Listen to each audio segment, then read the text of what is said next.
The textbook in Chapter 24 does a pretty good job in laying out the particulars of the New Deal. I'm going to put it into a little bit more of a interpretive perspective, put it into some context of the progressive movements in the 20th century. I say movements plural because the progressive movement was not something relegated to one specific time period, the early 20th century, the first 2 decades that we call the era of the progressive movement or the progressive era. Instead, progressive ideas have become a mainstream of politics and emerged as the dominant form of politics in 3 different eras. One in the early 20th century, 2 in the New Deal of the 1930s, and 3 in the Great Society of the 1960s. As you know from previous lessons, progressives were a diverse group of people who had different ideas and didn't always see things eye to eye. But there are some definitions or characteristics of progressives and progressive movements that do cut across all of those differences. As a general rule, we can define progressivism or progressive politics in a couple of ways. First, progressives were reformers who saw injustices in the economy and politics of industrial capitalism. Different groups of progressives identified those injustices in different ways at different times.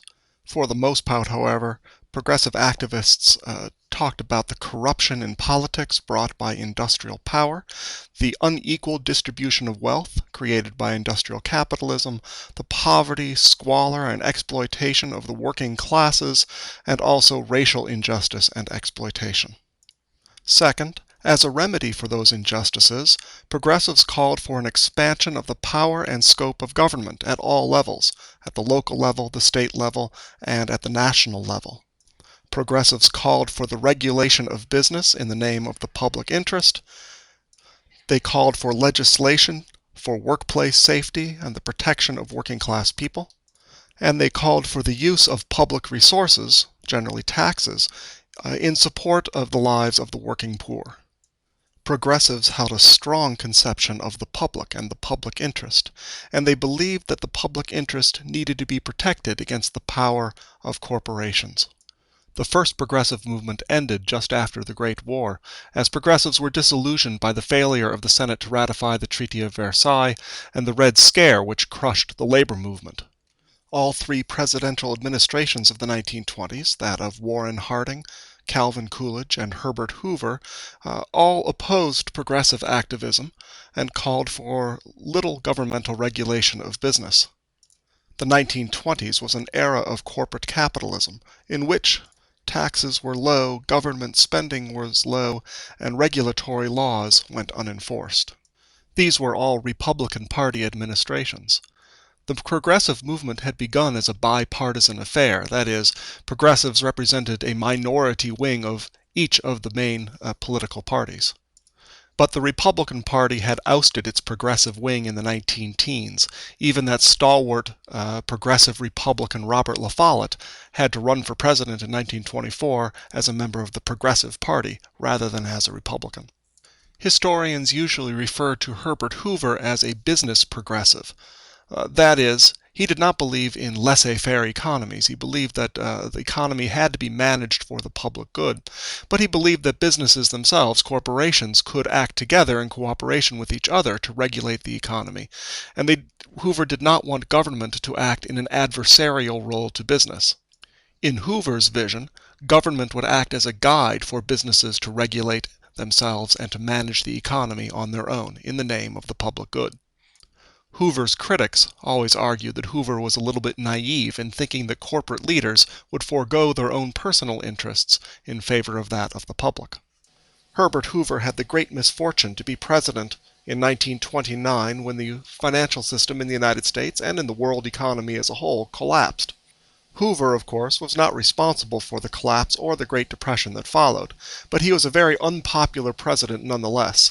He refused to use the powers of government to remedy the situation, either to repair the financial situation, the financial system, or to provide relief for the many Americans who were out of work and in destitution. As his term went on, Hoover became increasingly hostile to any kind of progressive activism. If you look at his speech in 1936 in document number 24-5, you'll see a vision of laissez-faire from Hoover that was a departure from his earlier business progressivism. You should also take a look at the YouTube clip on the bonus march of 1932. Whatever the merits of Hoover's economic and political philosophy, the bonus march event showed that he was totally tone-deaf to public opinion. For better or for worse, progressive politics returned to American government in 1933 in the form of Democratic President Franklin Roosevelt's New Deal. The New Deal represented bigger, more powerful federal government than the United States had ever seen before. Remember that in progressive ideology, big government, powerful government, was always a way of counterbalancing the powers of industrial corporations. And progressives saw government as an expression of the public will and the public good. Progressives did not see government as some alien entity, nor did they see government programs as a form of dependency. Those kinds of arguments against progressive government are a reflection of our politics of the last 30 years or so. Progressives have always been defined by their social and political activism. They saw government as an expression or an extension of that activism, rather than as a substitute for activism. For the specifics of the New Deal, look at the textbook, Chapter 24, and look at the 2-page Word document that is included in Lesson 4 on Blackboard. Let's take a look now at that Word document at a couple of the categories set out by the Roman numerals of New Deal programs. Look first at Roman numeral 2, legislation to repair the financial system. Remember that the main cause of the Great Depression was the collapse of the banking system. And now the New Deal undertook to regulate the way the stock market worked and the way banks operated in order to prevent a similar kind of collapse in the future. In the decades since 1933, the number and complexity of financial institutions has grown dramatically. It's still instructive to know that in 1999, Congress repealed the regulatory provisions of the Glass-Steagall Act, which you see on your sheet. Unregulated banking and investment and speculation was probably the main cause of the financial struggles that the United States has faced since 2007 and 2008. Progressives, at least, would argue that the main cause of our current financial weakness is the failure of the federal government to pursue its regulatory duties. Take a look now at Roman numeral number 5, labor reform. After a decade of quiet, the labor movement revived during the Great Depression, and companies once again resorted to using violence and the hiring of private security agencies in order to prevent their workers from forming unions. Communist and socialist labor unions also gained members during the Great Depression, as many workers began to believe that capitalism was near its end. To some extent at least, the Wagner Act, or the National Labor Relations Act of 1935, was an attempt to curtail the more radical aspects of the labor movement and to incorporate labor unions into the Democratic Party and into a generally capitalist economic framework. With the passage of the Wagner Act in 1935, workers now had a right to form labor unions without interference from their employers. The federal government established something called the National Labor Relations Board, which placed some restrictions and regulations on how labor unions could function. In 1947, Congress passed the Taft-Hartley Act, which placed additional regulations and curtailed the legal uses of strikes that unions could engage in. Nonetheless, despite the regulations, the Wagner Act was a profound victory for organized labor. One of the results of the act was the formation of a new labor coalition called the Congress of Industrial Organizations. The founder and first president of the CIO was John L. Lewis, who was also president of the United Mine Workers of America. John Lewis will show up again in the Command Economy World War II PowerPoint presentation.